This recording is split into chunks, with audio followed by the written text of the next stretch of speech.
Salam, hər vaxtınız xeyirli olsun uşaqlar. Bizim bugünkü mövzumuz texnologiya 1-ci sinifdən dərs 4, otaq bitkiləri haqqındadır. Bayırdakı bitkiləri evdəkilərlə müqayisə edin. Onlar arasındakı fərq nədir?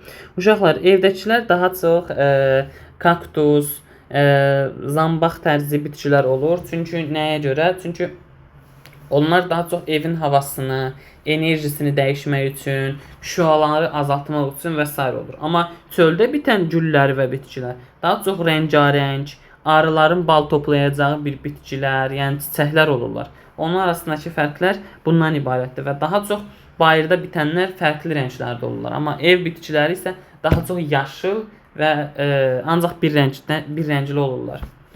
Mənzilimizi yaşıllaşdırmaq üçün otaq bitkilərinin əkilməsi qaydalarını öyrənirik. Birinci, əlbəttə ki, torpaq, sonra vedrə. Bu vedrənin təbii ki, xüsusi bir adı var ümumiyyətlə. Yəni, dibçək, belə deyək. Sonra bir dənə kiçik bel. Sonra torpağı vedrənin içinə, yəni dibçəyin içərisinə qoyuruq. Torpağı belləyirik. Sonra toxumu atırıq. Üzərinə suyu əlavə edirik. Sonra bitki cücərir və nisbətən yaşıllaşır. Ən sonunda isə bir gülə qədər gəlib çıxır. Belə. Otaq bitkiləri mənzilinizin havasını təmizləyir, ona gözəllik verir. Gəlin otaq bitkilərinin qulluq qaydalarını öyrənək. Əlbəttə ki, müəyyən ölçüdə su, sonra ara sıra dibini belə deyim, qarışdırmaq lazımdır uşaqlar. Nəyə görə? Torpaqda olan bitki çöküntüləri məhz həmin bitkinin qida qalıqları həmin bitkinin inkişafına təkan vermiş olur. Bunu nəzərdə tuturuq. Sonra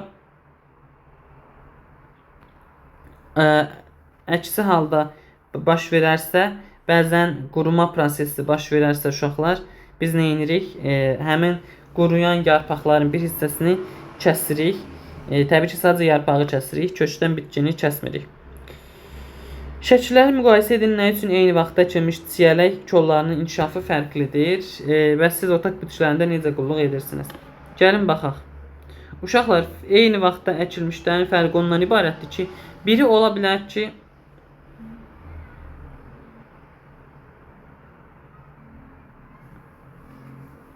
baxın, birincidə ancaq qayçı və su var. İkincidə dibini belləmək və s. var. Qayçı ilə biz bir iş görmürük axı uşaqlar. Bu bitki böyüdükcə quruma olsa biz qayçıdan istifadə edirik, onun qurumuş hissəsini kəsirik.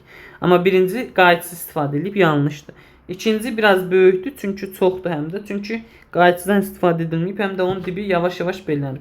Üçündə isə hər üçündən istifadə olunub, quruma olan hissələri kəsiblər.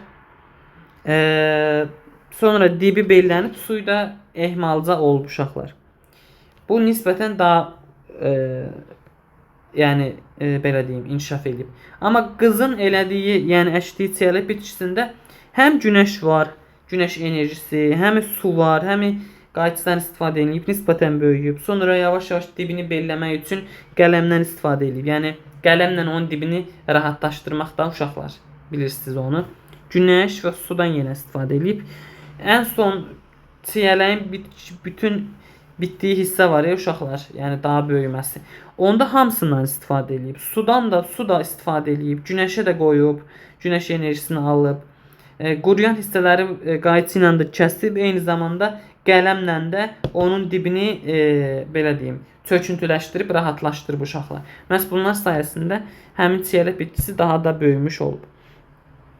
Bitkilərə qulluq qaydalarını öyrənib onlara riayət etsək, otağımızdakı bitkilər yaxşı inkişaf etmiş olar.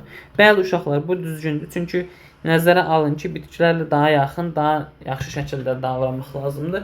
Suyun ölçüsü belə daha normal olmalıdır. Çünki bilirik, az su versək də bitki quruya bilər, çox su versək də bitki quruya bilər. Ona görə diqqətli olmaq lazımdır. Belə, bugünlük bu qədər. Ümid edirəm, bugünlük dərsimizi müəyyən dərəcədə məlumatınız olmuş olar. Sağ olun, salamat qalın, gəlin dərsdə görüşərik. Hələlik.